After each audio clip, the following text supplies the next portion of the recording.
goes like, lakh दलदल हो पांव जमाए रख ले, हाथ खाली ही सही ऊपर उठाए रख ले। कौन कहता है छलनी में पानी रुक नहीं सकता, कौन कहता है छलनी में पानी रुक नहीं सकता, बर्फ बनने तक हौसला बनाए रख।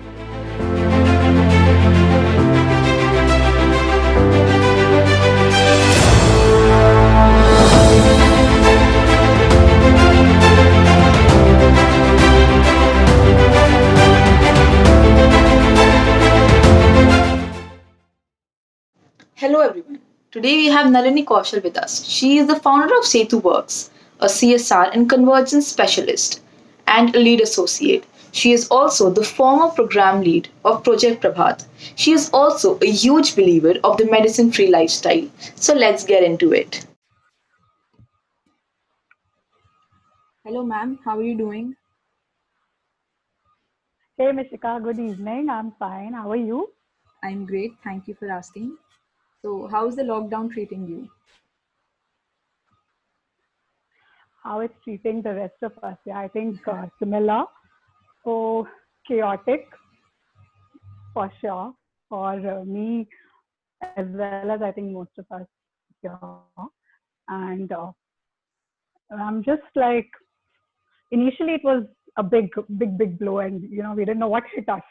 And now it's been a while, so I think I've settled down a bit into it, and keep figuring out ways to, you know, see a better tomorrow.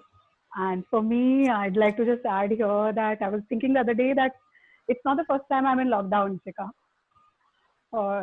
When I was a kid, I think 14 years of age, it was Gulf War, and we were in Bahrain at that time. Grew up family there, as I told you. So it's a lockdown there the entire time. The lockdown might have lasted only 5 to 6 weeks of complete lockdown. And I was thinking that time it was a lockdown where the enemy was outside. Today we are locked down because the enemy is within. Right. So that's the difference and the similarity of the situation. So I usually start the podcast with this question about asking the guest how was their childhood and the school life. So can you tell us about that? So like I just rambled on to you that school life was in Bahrain, major part of it. And childhood was happy, very good memories of it. And when one word I think, if I could summarize it in, was a nurtured and completely protective and sheltered life. So much so that when I would go, me and my brother, we would go down to the supermarket across the road to even buy an ice cream. Mom would be standing in the balcony and watching over us. So it was that level of sheltered existence, blissfully unaware of, a lot of realities life. Till, of course, college happened. Okay, so what did you major in college and what did the college teach you? So I come from a family of majority of them are engineers, and my chacha is a doc. So it was no brainer. Engineers के घर की लड़की है तो engineering ही करेगी. It just was like just the next thing to do, the logical thing to do. And of course, I went along with the flow. No big reason to, debate or discuss it. And hence, I ended up doing computer engineering from Pune. That was what I pursued. Like you said, major was. What was the next question? I'm sorry, I missed it. What did college teach you or any major experience you look back to? Oh yes, of course. College, I think, teaches us a lot. Other than the technical skills that you pick up, which you're supposed to be picking up when you are in college, I would say for me the biggest teacher was my hostel life, and I recommend it to everybody that it teaches you so much. So at one end, I would say it was like I said, college hit me. It happened from that peaceful coexistence to being put up in a hostel where I'm sharing room with 3 other girls, a washroom with 7 other people, and I'm, wondering what to do. So the first few months were just struggle, filled with struggle, all kinds. In fact, I could only add here that every Friday my parents would call me up, and at that time we didn't have the luxury, of course, of, I'm talking about 94. We didn't have the luxury of mobile phones. Mm-hmm. Pagers came when we were still in college. Okay. And we had one phone in the hostel, over 120 girls sharing that, and the staff. So the phone lines were, you had to make friends with people who would get most number of calls. For the simple reason, on Friday at 9:30 p.m., I wanted the landline to be free so it could ring and I could hear my parents. So from bribing them with candies, yeah, extra treats, or doing their assignments, I've done it all. And initially they were like, what the hell? And then I would implore them, यार तुम अपने boyfriend से बात कर लेना, अभी मेरे को मेरे मम्मी पापा को सुनने दो. So, by later and the call would hang up and I would be like, I want to come back. What am I doing here? Get me back. And this complete like smiling Nalini, who had been smiling the week around, would turn into Meena Kumari. And with a due respect to Meena Kumari, I mean, I respect her for her acting skills, and that would what I would transform into. And then, I saw that whole kinship come alive. Initially, where I was imploring them, bribing them at times, then they were telling each other, yeah, listen, iski call aane wali hai, please, so koi bhi phone ke paas jayega, they would wait. So amazing friends I picked up, lifelong, some of them are lifelong friendships. And on the other side, it made me aware of how blessed we are. I had friends who were first time learners. They were coming from families, maybe their father's doing farming, and he's put in everything to get her on that train to Pune. And the commitment to make a difference and be there and, to support their family. All these, the value system that I experienced from people coming from all over, in hostel, outside hostel, are life lessons for me. Right. So, how was what was the expectation from the college degree, and how was the first job that you landed at? Expectation to yaar simple hoti hai ki, get a job. And I was doing computer engineering, so coding was it was supposed to be. Okay. Having said that, like I said, the first year I was crying all the time that get me out. I want to come back home. Final year, it was just reverse. I was saying, I want to come. I am very happy here. And I got placed in campus in an IT company. And I was like looking forward to, a stint there. And my parents said, "Theek hai, you've been away for a while.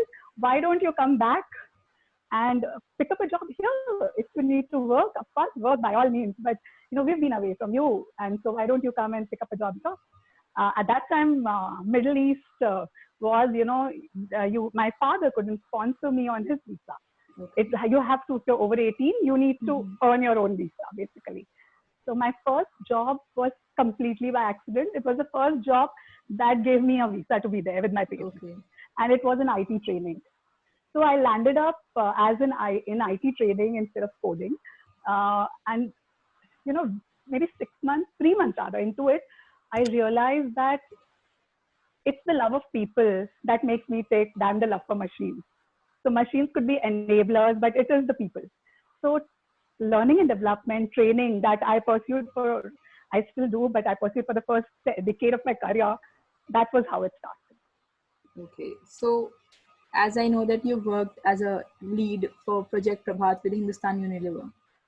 So can you tell us about Project Prabhat and how you saw it growing over the years? So very simply put, Project Prabhat is, development of communities, sustainable development for communities around, initially it was around factories where HUL, Hindustan Unilever, has footprints. So right from Dumduma in Assam to down south Tamil Nadu, Pondicherry, or let's say from Khamgaon in the west to Haldia in the east. So large footprint. And it was all about what can a responsible organization do towards developing their communities, because doing well by doing good is the mission of the organization. So Project Prabhat was a step towards that. We've done work in multiple themes, Vishaka. I was part of the team who conceptualized the project and later was leading it for the organization. So you asked me how was my experience. I think it's amazing, to see the potential that exists and the power of change that you can bring about if you set yourself with the right intention. Because what I realized is it's the people who are there who are typically called beneficiaries, though I always keep looking for alternate words for that. I don't know if they are beneficiaries or we are beneficiary of, what we do for them. They are filled with tremendous ideas, potential. It's just that opportunity that needs to be given a certain, let's say, tools given to them to enable it, to unlock it. So for me, it has been always a discovery of what is in it for them. If, development of the individual is to be done, I've learned that it has to be keeping the community or the individual at the center of it. Having dialogue, communicating with them, talking to them is what, I think changes the game. For example, I can just give you maybe a couple of examples that come to my mind. A farmer in the interiors of Bundelkhand, he was working in a brick kiln for the simple reason there was no water on his farm. And he was forced to work on brick kiln. Children don't go to school, of course, because of that. But because, let's say, a project could bring water to his fields, he could go back to farming, go back to what he is needed to be doing for not himself, his community, but even for the nation. He could contribute back. Just that enabler was needed in his case. And most importantly, that child who was, rearing goat and just being there, whiling away time, was put back into education. So for me, these, that example, it was really energizing. Or a domestic worker who attended a beauty program and said, hey, I want to start my own beauty enterprise in the interiors of Maharashtra. And, she just didn't end up being, one of those ladies who runs a beauty parlor. She said, can I earn more? And I mean, there are ideas just taken from them and replicated it. And what she did was very simple. She not only offered beauty services, but she said, okay, आपको शादी करनी है, मैं आपको rent पे गहने देती हूँ, शादी के कपड़े देती हूँ. So, she kept adding to her own offerings and hence her income increased. So I've learned tremendously, I think, the power of, innovations, what people can do if they are given an opportunity. It's been a very humbling experience.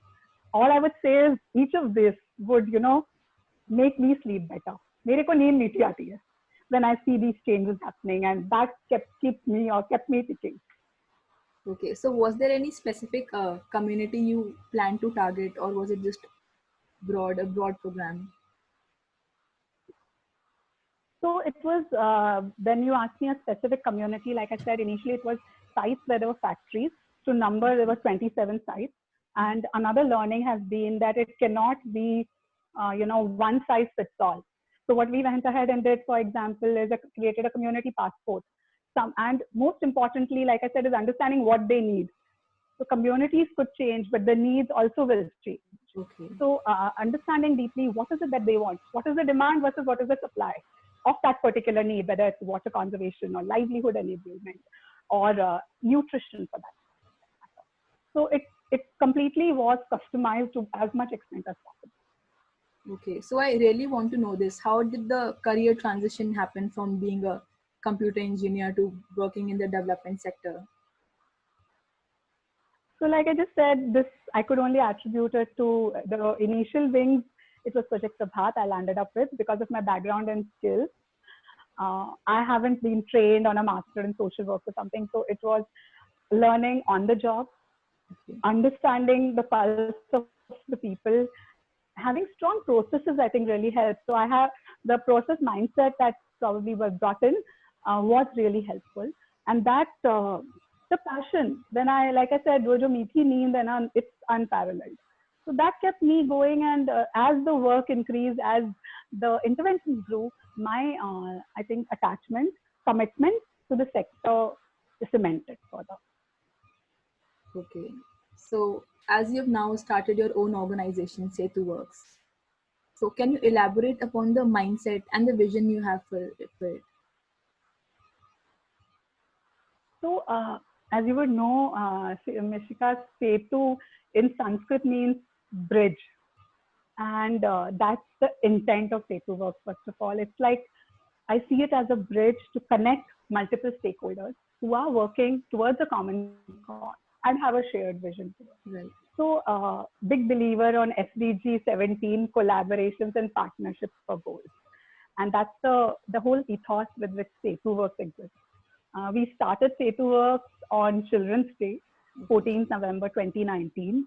And when you ask me about the mindset, I think the first filtering criteria when we take up any project is the work that we're going to do for the organization or the individual.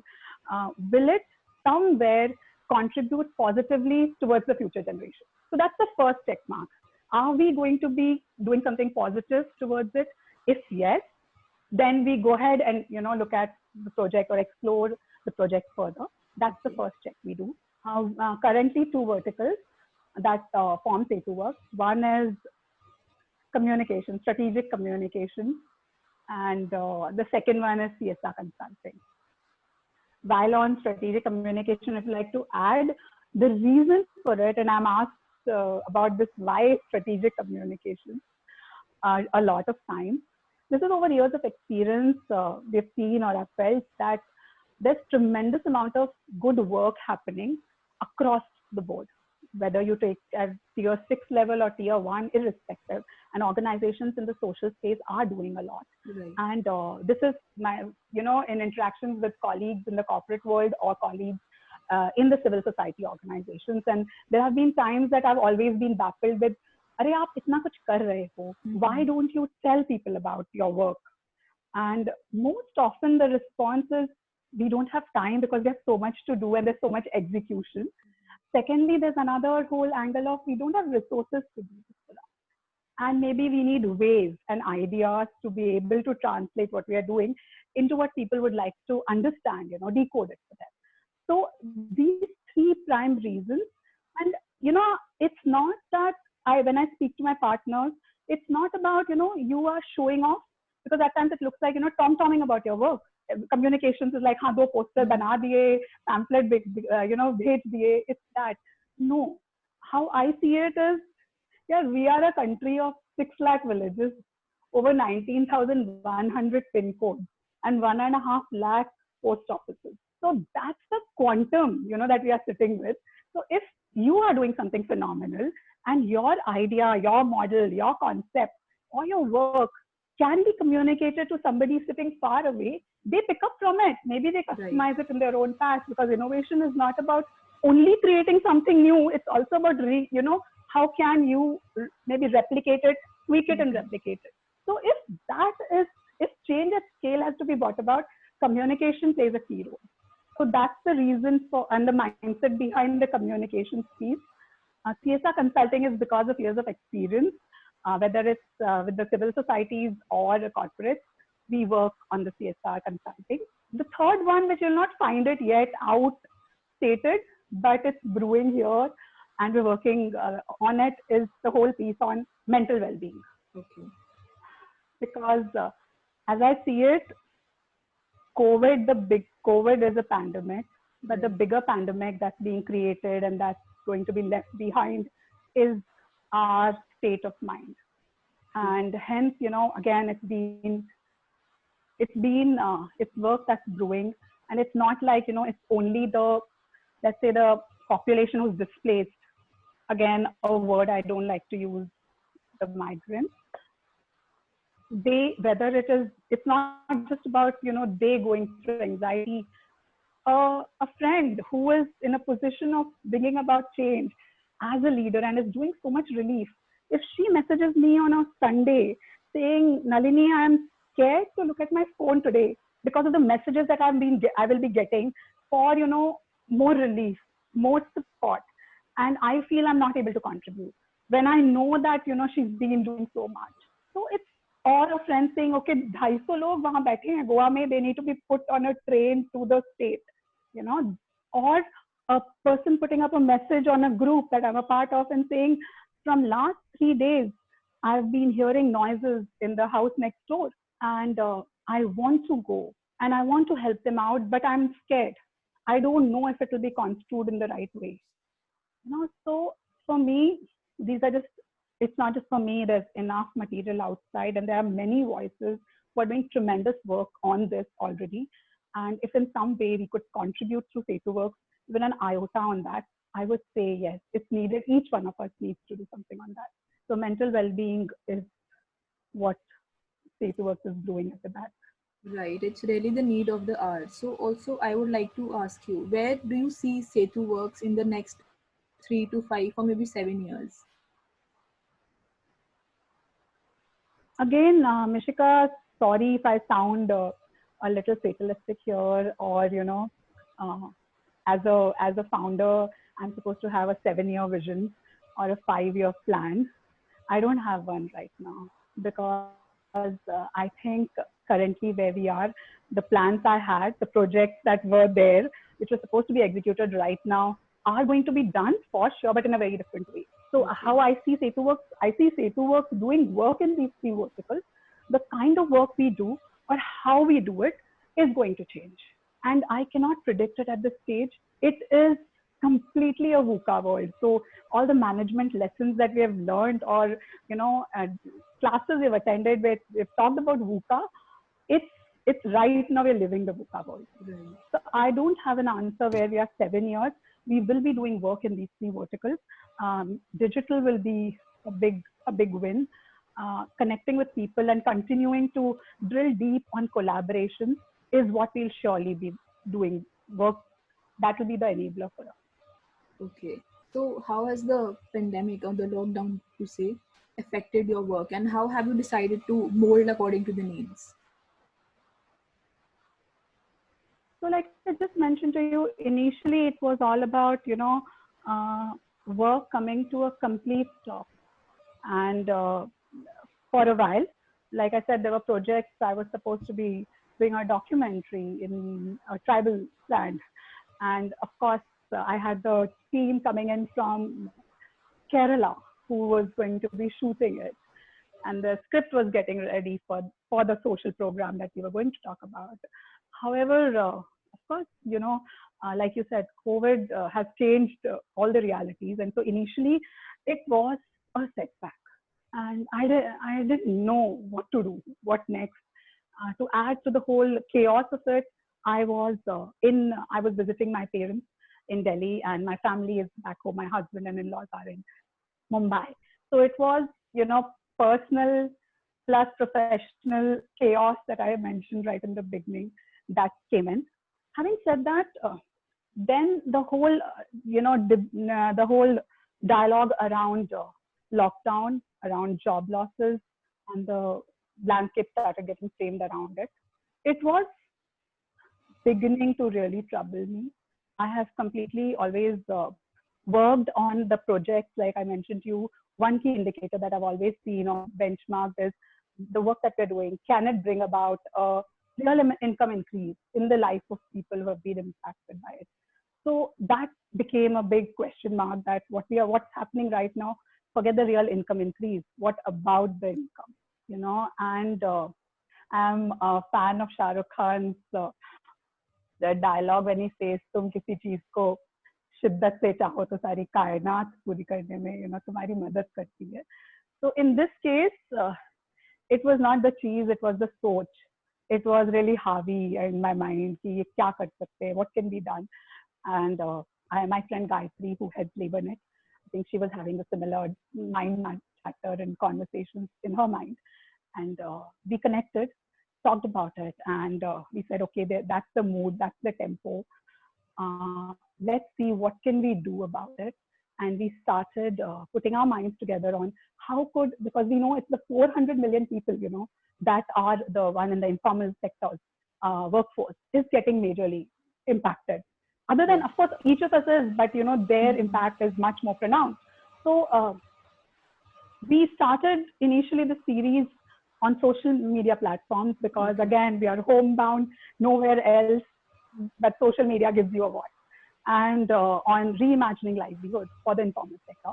Picked up top sectors where livelihoods and lives are getting impacted.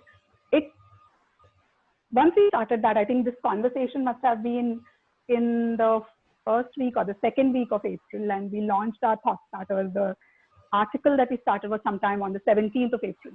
After that, it's been like I don't have time, Right. because we are focusing towards, okay, what next? How can livelihoods be reimagined? How can a job be recreated? Or what are the skills that are needed to make it happen? And these conversations are not just conversations now. They have translated, because again, Setu Works, I've always said, it's ideas executed. Right. So these are ideas. And, when it comes to execution, we are figuring out, along with a fast labor net and other partners, what can be done, what actions. So today, if I see, if LabourNet, for example, is doing or is empowering women, if there is a conversation and action in terms of women as sanitization agents at panchayat level, those are very powerful opportunities, as well as livelihood generation avenues that are being created, Right. completely redefining it. Or I'm looking at a model, an organization like Ikchut, who is based in hinterland, and they are talking about, they've been working, the model that I uncovered along with others was, okay, mental well-being for tribal is being addressed through a model of neighborhood counselors who are not really trained professionals, but they are able to address this at a community level. So Right. I think the last 75 days, Nishika, I have not stepped out of my home. Having said that, it's been an opportunity to engage, to learn, and to give back in whatever way we can. And we've just started this. It's going to keep continuing. And I'm hoping we outrun COVID in this. Yeah, we will for sure. We will all get through it together. So, Absolutely. so Absolutely. I'll have to go a bit off track here, and like as you mentioned, Shah Rukh Khan's dialogue. So there's also another thing he said in one of his TED talk, that no one listens to a poor philosopher. So we have this common belief here that before going to the social sector, we need to make enough money to sustain ourselves, because due to this very big misconception that we don't have enough money in the social sector. So was there any kind of fear you faced before you stepped into thinking about Setu Works or even starting it? See, when Shah Rukh says that, I think he's talking about, the base of the Maslow's pyramid of needs. So when you say it's not enough, enough is a relative word. Okay. जो तुम्हारे लिए enough होगा वो मेरे लिए नहीं होगा शायद. Right. So each of us, I think, will have to decide for ourselves what is it that is enough. And if you feel that what is it that is enough for you works for you, great. Social sector does not pay per se. Again, it depends on what is it. If it is, if it is vitamin M money that you are only focused on, then probably you'll have to look beyond, or figure it out. Having said that, I do not think that you cannot earn a decent livelihood while being in this sector, and the Meethi need is unparalleled. Okay. So, ma'am, I also read that you're a lead associate. So, can you elaborate on that? So, Mishika, I am selected for a fellowship with Lead India. LEAD stands for Leaders for Environment and Development, and that's where currently I'm pursuing my fellowship. The best part about it, if you ask me, is it's a melting pot of people from dedicated to social sector causes, and not really the sector but causes, and from all walks of life. So right from a marine biologist to malnutrition experts, or I would say I have this colleague who's dedicated her life towards making the life of street children and street vendors better. To people who are in acad, music, all kinds of really stalwarts in their field. Army, armed people from the armed forces. So we have this unique cohort of people in Lead India currently. That we are cohort 20. It's 26 of us. We call ourselves the special Chabis. and my fellowship is with them. And the best part about it, like I said, is not only the cohort, but in addition to the cohort, the projects that we've been able to do, in whether it's in Mithapur or in Vardha, or more recently in Varanasi, with amazing leaders in each of these, who are working towards making their urban or rural or different ecosystems pick better. That's what currently I'm also pursuing. Okay, okay. So what is your role in the being a lead associate? So we are associates. So as an associate, we are, it's a fellowship, like I said. So we are given, there are 4 themes that we work around, that lead is structured around this fellowship, which is urban ecosystems, rural ecosystems, mountain ecosystems, and sustainable, corporate sustainability. Mm-hmm. So we are exposed to these unique models that are already running around these.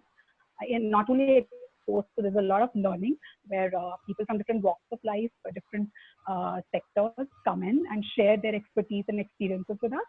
Secondly, as we are divided then into groups at each and every immersion, and we are given a live project where we are supposed to come up with our recommendations to how do we solve a challenge a particular area is struggling with.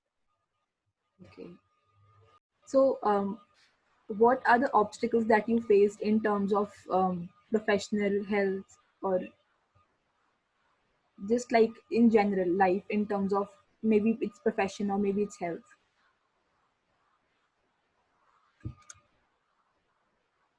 So professional, like I said, it's been an evolving journey. I have no complaints. Every day I feel blessed. Health, yes, of course, there were some bottlenecks that came along my way. I was detected with an autoimmune disorder of the lungs, and that was, I would say, initially a personal setback in terms of health. I have managed to, I cannot say beat it, but I've managed to probably manage it in a better way, manage myself around it in a better way. And I think this came into my life to teach me more lessons. So I cannot only crib about it. Initially, yes. So I was pumped when I was diagnosed. In fact, when I started having this trouble, would you like me to talk more about Yes, it, yes, or please this is good enough? tell the Deepika? audience of what it was, maybe those who aren't aware of the disorder. So when I would say at the age of 32, 33, I started having breathlessness. And typically with most breathlessness issues, ignored it for a while कि चलो कुछ हो गया है, ठीक हो जाएगा, मौसम का है. And then I didn't go. I was referred to multiple doctors, and initially it was diagnosed as asthma. And so I was on treatment for a while on that, but my condition kept deteriorating.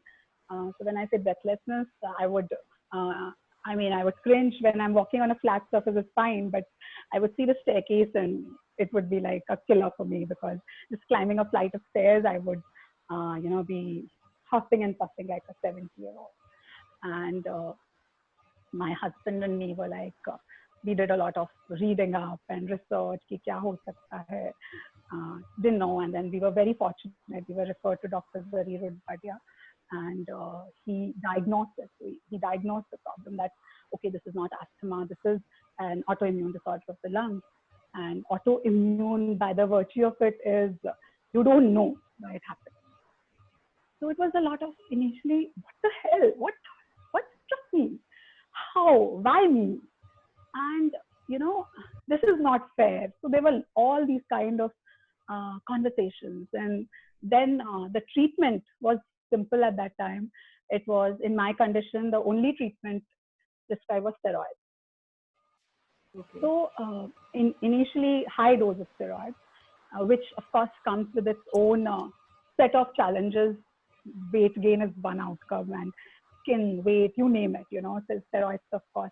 But so of course, while I was taking the pills, I kept trying, so right, whether it's Ayurveda in Kerala to homeopath sitting outside a homeopath every Sunday morning in the hope that, the medicines will be miraculous, or sending my files to my friends who really felt for it in US, and they taking it to doctors there or universities. So you name it, we tried knocking a lot of doors to figure out ways to come about it.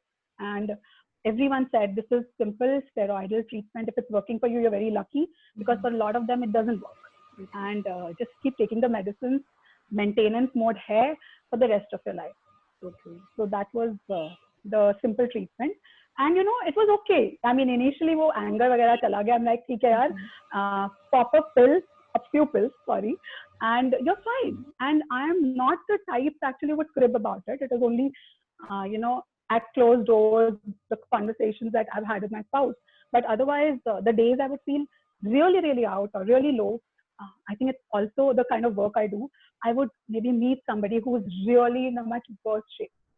It could be any other, it could be any other instance. Or I would pick up a story and read. And that always made me say that, yeah, be grateful for what you have. Maybe you have the power to fight it. That's why you're the chosen one.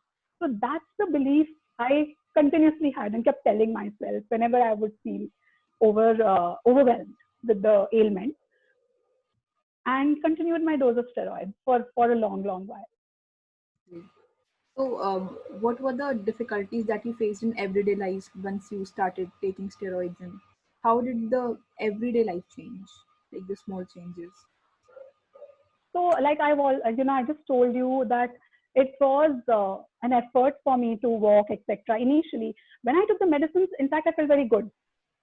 So I saw the difference. So pre-steroid, post-steroid, I felt really good.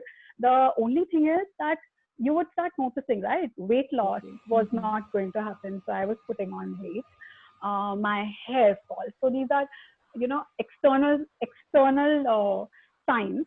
And like I said, I was okay because ठीक है, चलता है यार, गोली खाओ, काम पे चलो. And was too busy, with life and enjoying life also. It was not कि वो मीना कुमारी नहीं थी मैं. Having said that, I think for me, when it hit me really hard, what the hell I'm doing, what the hell is happening is, 2 years ago, I tested positive for diabetes. And that was a wake-up call. So the allopathic world, of course, told me, and all that literature that, हम लोग सब Google बाबा के पास जाते हैं कभी ना कभी, and for this I could keep going. And it was simple that, right? I was a case of a steroidal induced diabetes. So with not really a family history of the ailment. And it just hit me really hard. Is there a way? Is there something I could try out now? And again, that whole status quo that I was okay with, I was no more okay with. Okay. I was like, no, I'm not going to pop this pill. What can I do to not pop the next pill? Because I was already taking medicines thanks to, one ailment that came into my life. I was also taking medicines. I started taking medicines for thyroid. I started taking medicines for acidity. I was anyways pumping in a lot of multivitamins because to, nullify the side effects, etc. So there was a time I was popping in, I think, almost 8 to 10 pills a day. And when this happened, and I was also told that, over time, bones are going to become weaker, etc., etc., etc., right? The multiplier effect. That just shook me up. And again, तुम किसी चीज को चाहो तो पूरी कायनात works for me again here. Because a friend of mine had referred or told me about a program that he had attended, which was about exposing people to a possibility of a medicine-free life. And completely, the being pushed against the wall. कि ठीक है यार, अब इतनी चीजें try कर ली हैं, let us also try this out. We actually went and attended.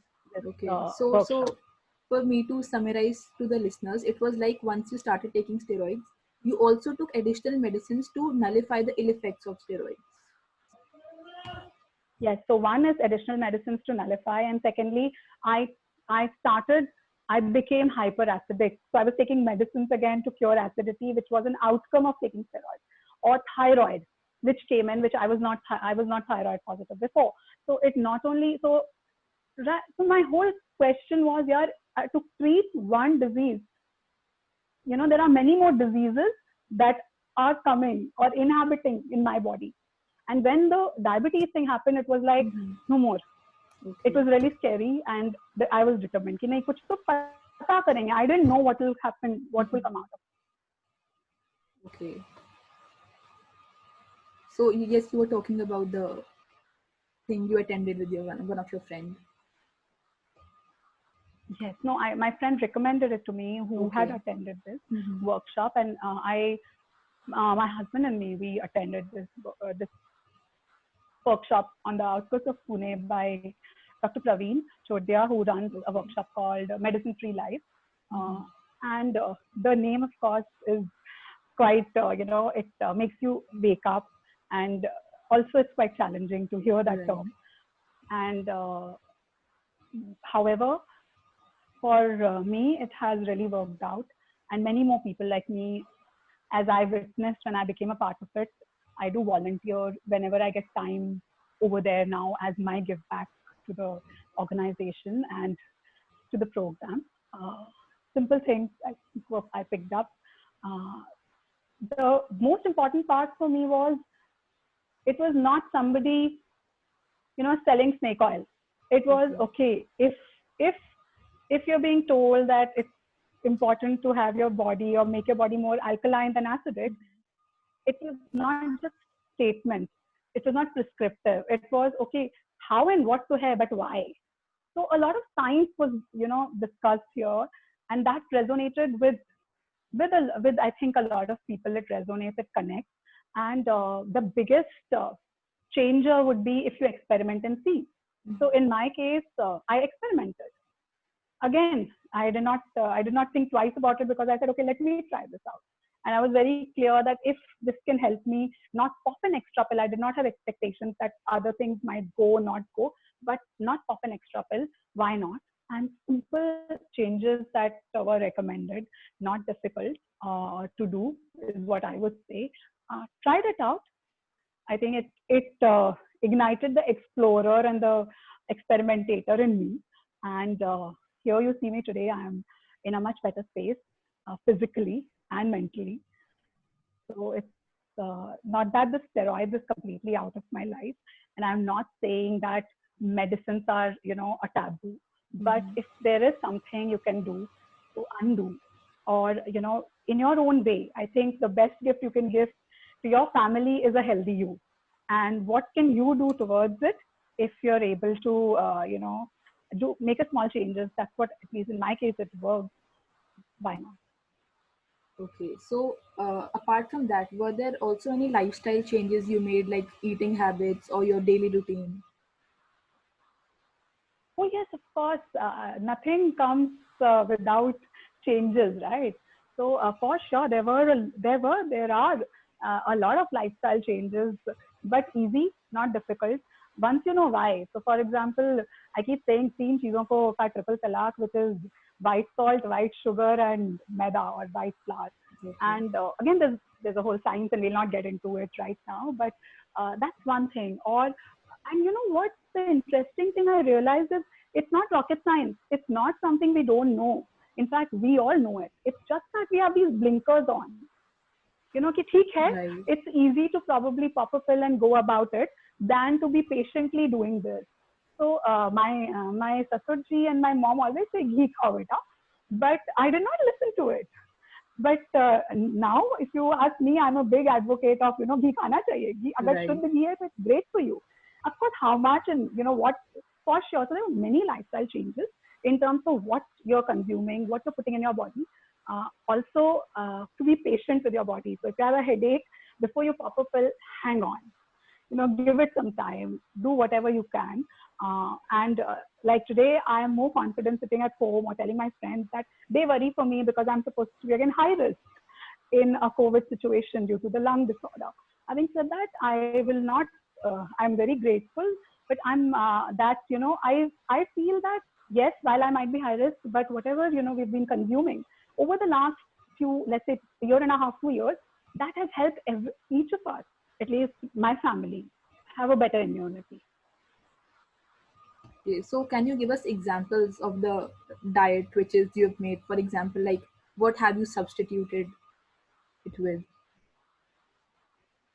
So, like I said, this could be a whole session in itself, and we'll not get too much into it. But very simple things. Can you? I cannot have my chai tikki without sugar. Okay, So, what I do is instead of that, I put jaggery okay, and these kind, or let's say, I came to know, and this is again, you read it, you listen to it, and then you experiment. So I had no idea there's something called as ladies finger water or bindi pani that's good for you. So or how lemon is so awesome. So you hmm, will not find me without, you will not, in fact, my friends who know me now cannot imagine me without lemon in the water that I drink.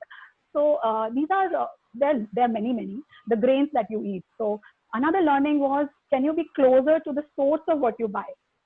So there have been times I've just stopped the car on the highway, gone, driven, spoken to farmers, asked them, आप कहाँ उगा रहे हैं, क्या कर रहे हैं, कैसे करते हैं. So the more you understand, you also understand whether there is too much of pesticide that's being used for that matter, and the product that you're procuring. So can you find ways to procure something directly? Initially, if I would see a beautiful looking apple, I would be very happy saying that, yeah, I must say, it's really nice to look at, and so it will be great to eat. right. But I've kept that in the fridge for 3 months and it has not rotten. So, and rotten apple is what proverbs are made of. And hence, it's not necessary कि जो अच्छा दिखता है all the time, it is great for your body, but it's okay. So I'm okay if the vegetable is a little frail or the spinach has some holes, because I know that a kira has eaten it, which is fine. Instead of, looking at only the stamakdar part of it. Right. So, like I'm saying, there are many more, which is on the health part. I think Mhm. on eating, on diet. But equally important part of our lifestyle is, for example, sun, and maybe right time to stand in the sun or do a little bit of sunbathing. That's something I've added in my life, and I was very ignorant to, I knew the benefits, but I was ignorant to applying it. So it's not that I did not know, but application is the key here. Or cosmetics. As you can see, there are two things I cannot live without: kajal and lipstick. And so I've like been figuring out ways, how can I move to a less chemical exposure. So kajal I've learned how to make, very simple, not difficult. Lipstick, the search is still on what natural. Either can I make it or source it from a place, or brand which is most natural. So these are, I would say, just the tip of the iceberg. And workout, the last one, I think, which there's enough, for us to know and believe it's important. Whatever works for you, it's a must. And slowly, even right now in lockdown, I make sure I do some part of it. It may not be yoga every day, or weightlifting every day sitting here, but whatever I can do to bring that sweat out, I go all out and do it. Right. So I find this medicine-free lifestyle a very interesting topic. So how do you think we can create more awareness around it, or just around leading a healthy lifestyle? See, I don't think. What I've also seen when I went to the camp, and I'd like to add here, is most of the people who come there, who work coming there, or typically come there, are who land up there when they think this is the last resort. So Right, right, why? right. It may not be. I'm not generalizing it, but Hmm. for a lot of us, moving to this, including me, was is like a last resort. So Right. if we can change that, flip it around, maybe mainstream it, very simple, mainstream it in our education, and there is work happening around it. I'm very well aware there are, there's tremendous amount of work that's happening around. Can we do this? But more needs to be done. So more needs to be done if children are taught, why it's good to eat French fries cooked by mom at home versus in the food court. So if they're given they're given these boosters as well as options, and we bring them into it early on. The earlier I say we would bring our children on this bandwagon, it's better for them and the future generation. Right. So not delay and wait for something to hit us. Hmm. So that is exactly what I was about to say. We generally, Mm-hmm. there's this alarm bell that rings generally when we end up in a situation which is worse, and which is, so that being a last resort. And Mm. because a lot of convenient food is available around us, we tend to ignore the healthy eating habits. Yeah. Yeah. Maybe I So can add one more thing. yeah, Sorry, go on. no, yeah, you should continue. It just came to me, Mishika, that there are times that, we also blame those who are there to take care of our health. And that is unfair according to me. Right. Because if I am going to a medico and telling him कि यार मुझे कल meeting है, आप कुछ भी करो, may do Mm-hmm. anything, give me whatever medicine you want, but make me all right. Yeah. We cannot expect the doctor to be a magician. You have to have patience with the line of treatment. And if you make these small lifestyle changes, probably you will not overburden the already burdened system. You will not need to. And that is what I've personally experienced. Touch wood, the instances of fallen sick have come down like really, really. Or if there is an occasion, I know that, okay, if I have patience and I do make these few changes, I will be fine. So that's another after part that came to me when you were saying. Right. So, what is your one message to everyone who's struggling right now amidst the pandemic and facing issues during the lockdown? See, I am not some big Jani. It's just been a life of learning throughout, and I hope every day is a new day where I learn something. But uh, it's not one thing. I would say there are a couple of things that I've started to strongly believe in. And the first one, which I would not, but I do now to some extent, practice is pause. Pause and take a deep breath. Yeah. When I'm saying that, I'm saying pause before you react. Pause before you're shooting down an idea or a thought. Pause before you say, I cannot do this. And lastly, pause before you're being apologetic about being appreciated. We have this habit, koi hamari tareef bhi karta hai, so it's not just for negative. I'm saying both ways. Somebody praises us, oh, you've made, a great dish. No, yaar, it's okay. Or your Yeah. painting is beautiful. Really. So we're really apologetic about being appreciated. But why? Pause before you negate that. So that's one thing I've come to believe strongly. The second, which I think we've been talking about at length, is focus on your health, whether it's physical or mental well-being. Take care of it. That's that's what keeps you going. That's the second one. The third, Mishika, is find your happiness patch. When I say that, it's not, maybe I can't define a long term what makes me happy, but what makes me happy today.